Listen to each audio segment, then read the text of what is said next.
Starting to look good. Got a nice little cutout of the mountains. Got a gradient in the background. One thing we need to fix is our arrangement order or stacking order. Let's move Mars up above the gradient fill and below our mountain range. Now we're going to finish up the background, right? Assuming that this is our middle ground or foreground, and then our background is going to be the sky area. We're going to do that by coming over to the clouds, and we want to make a rough selection, not a precise selection. I'm going to show you how it works. Reason why I'm saying rough is we don't have time to fine tune the selection, and it won't really matter for this particular design. Other designs like hair or people or something, you want to fine tune it. But for this one, we just need a rough outline or rough selection of the cloud. So I'm going to hold down on the quick selection tool, and I'm going to grab the magic wand tool. Now, I use this one sparingly because it's a mess. It's not very accurate. There are times like this where it works for quick and dirty, but it's not something you want to use to do precise selections. So we have our magic wand tool. A couple things up here. We are sampling from a point or a pixel. You can change that and do an average of pixels. The tolerance is how much, or so like here, I'll kind of show you. Like let's say I click on this dark blue, right? Tolerance says the lower the number is, the closer to the blue this color has to be. The higher the number, the more blues it will pick up. So for example, you can see it's just kind of picking this top stuff. So if I Command D to deselect, and I come up here and pick 100, go a really big number. Now I click in here, you'll see that it has selected more blue areas, okay? Because it's more tolerant of the colors or similar colors it's going to pick. I'm going to go back to 32 and click on that again, and you can see we can go back easily.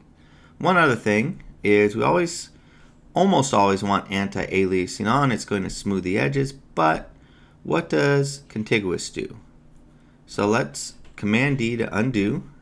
You notice the blue went all the way across over here, across the top, got all that dark blue. If I turn this on and I click, it's just going to stop where that color transition is and not look at the rest of the canvas for that color, or the rest of the layer for that color, okay? So it depends on how precise you want to be in your selections. I want to select as much sky as possible, so I'm going to leave that off. Now I'm going to hold Shift and I'm going to click in these various other blue layers just so I get a rough selection of most of the sky. Now, as a proof of concept, I want to show you how to save a selection in case you need to come back to it later and load it. So we have this selected with our marching ants. We come up to our select menu, and there's an option in here that says Save Selection. So I'm going to click on that, and we can call this selection Clouds, and click OK. And it stores it over here in our panels under Channels, and you can see that there is a channel called Clouds. We'll talk about what these other channels do later, but it is stored in there. So if I were to hit Command D to deselect, I can then come back up to Select, Load Selection. I could have done a bunch of things, right? Obviously I could just undo again or redo and get them back, but let's say I did a bunch of other stuff and I want to get my selections back. I come up to Select, Load Selection, click on that cloud selection, and we're golden. Now at the moment I have everything except the cloud selected.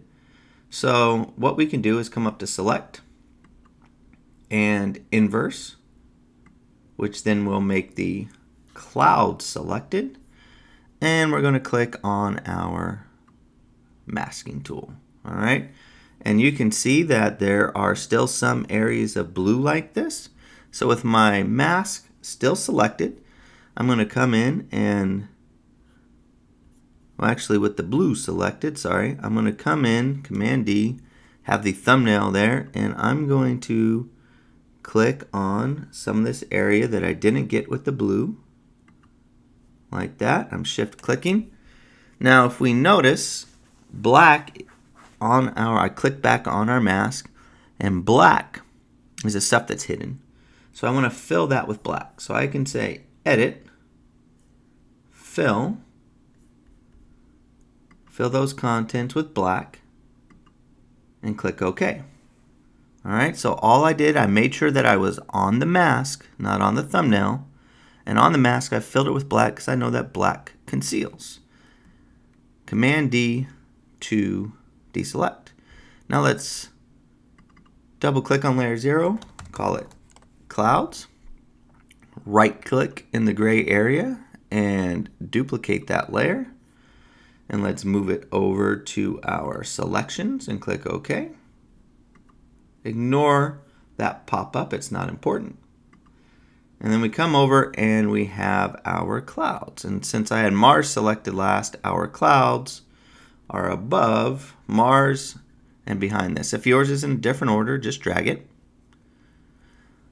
Then we want to align these clouds. Let's see how big it is in relation to our scenes. I'm going to take my move tool, and with the clouds layer selected, I'm going to hit Command T, and I'm going to Command minus out a little bit, and you could see how the clouds are a lot bigger than the rest of our scene. So I'm going to hold Shift, and I'm just going to kind of fit it more. You don't have to have it exactly like mine, but I'm going to fit it something like that, and hit Return to set it. And Command 0, or actually I'm going to do Command 1 to be at 100%. Now I'm going to have these clouds line up with our gradient fill. So I'm going to make a selection from this gradient fill. So I'm going to Command click inside of this mask for our gradient fill. And you notice that same selection we filled in a while back. It makes it active. Now with the clouds layer active and my move tool active, I can align it to the selection. The selection won't move, but the clouds will move. So I can, for example, move the clouds to the top, to the bottom, to the center, and get a different effect. I'm going to go with the bottom just so that we have some clouds filling in here. All right. And then I'm going to deselect. Now I want to kind of fade these clouds a little bit. So what if we come under normal for our blending modes and we do one of the three we must know and we choose screen, right? It's going to soften our clouds a little bit. And I don't want the clouds, well, maybe I want the clouds going over my moon for now. It's fine. I mean, over Mars for now. I'm going to come over and come into our deep space. Not going to make any changes to this here. I'm just going to right click on the layer, duplicate, call it stars, and move it. Move it to our selections. Click OK. Again, it's saying that there's a different color mode. That's fine. Just click OK. I'm going to come back to selections. And again, we need to stretch it. But before we do that, let's right click over on the empty part of the layer, convert it to a smart object, which I should have done on the clouds and I forgot. But here we'll convert that to a smart object. Command T, drag an edge, hold Shift and Option, and just kind of fill that in and hit return. Now we've covered everything up in our sky, right? So since our stars, and again, I don't know why the name didn't come over, so let's rename that. Our stars are covering everything up. Let's try a blending mode and screen. All right, so we get something like that. I'm going to maybe move, let's see what happens if we move the clouds above the stars and turn screen off. Maybe. One of the things I know is, and let me go back, I might go back, keep clouds as normal, have it below stars. I think that has a pretty good fade. Let's see what I did over here just to kind of make sure. So I had clouds on top. Okay, clouds on top with the screen. So we don't have the stars covering up the clouds. That makes sense. So clouds on top, screen layer, starts to get us kind of that effect we have there. Okay. Another thing we can try is to get our everything kind of color matching better, because this is kind of orange, it's kind of purple, right? This has a different color. If you can see over here, I have a color overlay, all right? So if I turn this on or off, it was kind of bluish, right? And I'm going to color overlay, and if we double click on color overlay, you can see I have this kind of color, which I probably pulled from the moon. So what I'm going to do here is I'm going to click on my clouds layer, and I'm going to come down to our layer effects and do a color overlay. And by default, I'm going to reset the default so we're working and looking the same. By default, it's looking gray, so I'm going to double click on that.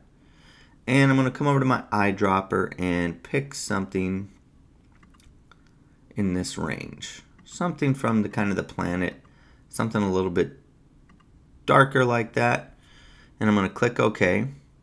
And my blend mode, we can come in, we can do screen, not going to give us a color, right? But if we come down here to our color option, it's going to color our clouds. Okay? So now it's starting to kind of give it more of that kind of look that fills in with that, but it might be too brown, so I can color overlay again, double click, maybe pick something, maybe instead of that, something a little more to match with the stars over here instead of the planet. I like that idea better. So we're going with the blue, and we're going to click OK. Now, let's darken up Mars layer. Actually, we can do that. We got a long tutorial going, so let's stop there and continue fine-tuning things a little bit in the next tutorial.